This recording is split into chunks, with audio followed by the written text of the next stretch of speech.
के इस मंत्र में भगवान सूर्य की आराधना की गई और उनसे ये कामना की गई है कि जितनी भी मेरी बुराइयां हैं उन सारी बुराइयों को आप दूर करें। विश्वानि देव सवितर सवित्र देव, ये सवित्र देव विश्वानि दुरितानि, हमारी जितनी बुराइयां हैं पराशु उसे आप हमसे दूर करें। यद भद्रम तन्न आसु, और जो कुछ कल्याणात्मक है बढ़िया है वो मुझे प्राप्त कराएं, ये प्रार्थना की गई है भगवान सूर्य से। कल मैडम ने मुझे कहा था कि गार्गी के बारे में थोड़ा सा सुना दीजिए, तो मेरा भी मन हुआ कि हाँ, ब्रह्मवादिनी गार्गी के विषय में आज हम लोग चर्चा करेंगे। इनके पिता का नाम था वचक्नु, तो इनको वाचक नवी कहा जाता है। वाचक नवी गार्गी, गार्गी इनका नाम नहीं था, इनको उपाधि मिली थी। नहीं, इनका नाम नहीं पता चलता क्या था, लेकिन ये गर्ग गोत्र की थी इसलिए इनको गार्गी कहा जाता। तो वाचक नवी गार्गी यानी वचक्नु की पुत्री गर्ग गोत्री यह कन्या। तो आप सब जानते हैं, मैंने पहले भी चर्चा की है कि महाराज जनक जैसा विद्वान, उनका जैसा आस्तिक, उनके जैसा तत्ववेत्ता शायद कोई नहीं हुआ। तो वो अक्सर क्या करते थे कि अपने यहाँ यज्ञ संपादित कराते थे। एक बार बहुत बड़े यज्ञ का आयोजन किया और उस यज्ञ में बहुत सारे विद्वान, जैसा आप जानते हैं कि उनके यहाँ कोई रोक टोक ही नहीं, जो विद्वान हो वो आए उसका स्वागत होता था। तो सारे बड़े बड़े विद्वान पूरे भारतवर्ष से आए हुए, जो सीमा थी उस समय भारत की, वो पूरे विद्वान वहाँ से आए। तो यज्ञ जब समाप्त हुआ तो आज भी वो परंपरा है कि यज्ञ समाप्त होने के बाद शास्त्रार्थ होता है, ईश्वर चर्चा होती है, तत्व चर्चा होती है, तो उसकी बारी आई।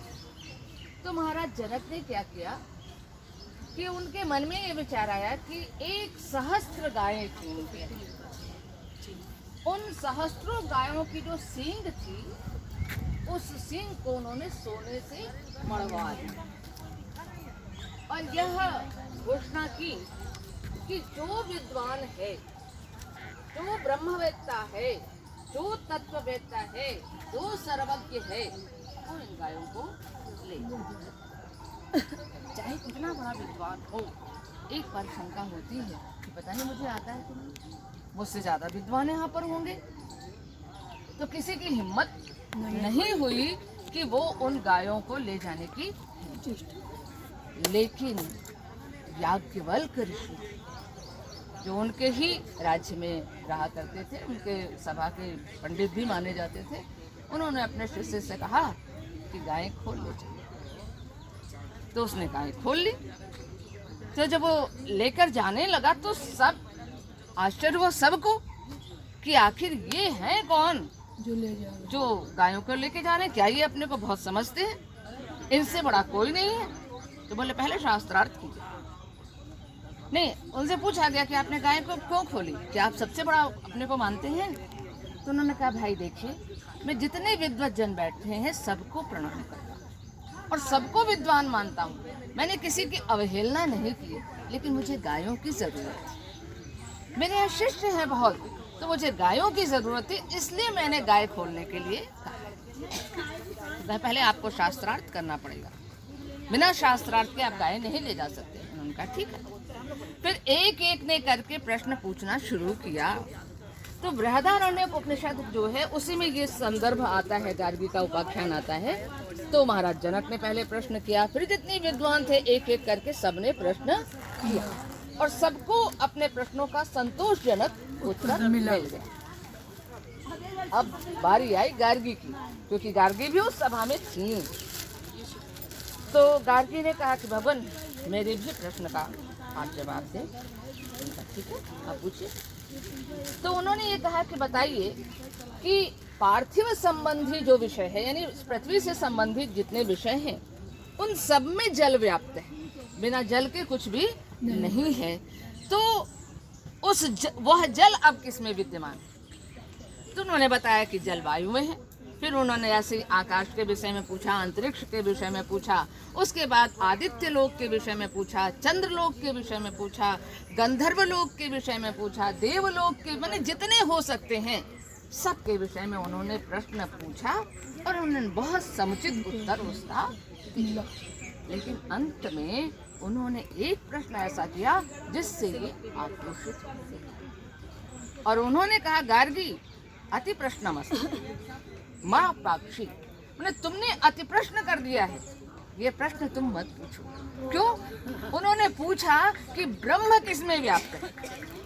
नहीं, सारा जगत तो उस ब्रह्म में व्याप्त है, ब्रह्म किस में? अगर घुमा फिरा के ले लो तो ब्रह्म में ही सब कुछ व्याप्त है। तो उन्होंने कहा इसका कोई उत्तर नहीं होता और इसके आगे तुम प्रश्न मत करो। चलो वो शांत हो गई, उसको लगा कि हाँ गुरुदेव सही कह रहे हैं। फिर और लोगों ने भी प्रश्न किया। फिर उसने एक प्रश्न पूछा कि अक्षर ब्रह्म क्या? तो उस अक्षर ब्रह्म की उन्होंने पूरी व्याख्या की। तो इस तरीके से ये गार्गी और याज्ञवल्क्य का जो आख्यान है, जनक के राज्यसभा का ये आख्यान है और ये बहुत लोक प्रसिद्ध है और बहुत विद्वतापूर्ण है। जो विषय हो सकते हैं, गुण से गुण दर्शन के जो विषय हो सकते हैं, उन सब के विषय में उसने प्रश्न किया और याज्ञवल्क्य ने तो वो उसके वैदुष्य पर किसी को प्रश्न चिन्ह नहीं रहा। गार्गी बहुत विदुषी थी और उसने जिस तरीके से प्रश्न किया तो उस काल में भी वो प्रसिद्ध थी, आज भी प्रसिद्ध है। और मैडम आप लोगों को रोज बहुत प्रेरणास्पद कथानक सुनाती हैं, तो जो वर्तमान से संबंधित होता है तो उससे भी प्रेरणा लेनी चाहिए। और ये जो हमारे पुराने आख्यान हैं ये भी प्रेरणा देते हैं, इन सब से प्रेरणा लेना चाहिए। दो लाइनें हम सुनाएंगे। बिल्कुल बिल्कुल हम प्रतीक्षा करते रहते हैं। ये जिंदगी है जनाब, ये जिंदगी है जनाब, तकलीफ तो होगी। ये जिंदगी है जनाब, तकलीफ तो होगी, वरना मरने के बाद तो जलने तक का एहसास नहीं होता। बिल्कुल सही। और कोई गिरने में राजी है, कोई उठने में, कोई गिराने में राजी। गिरने से मतलब ये नहीं कि ऐसे चोट लगने में मतलब ये कि हम लोग उदासी में गिरते हैं, गलत काम। तो कोई गिरने में राजी है, कोई गिराने में राजी है, पर जो गिर के संभल जाए जीतता। क्या बात है।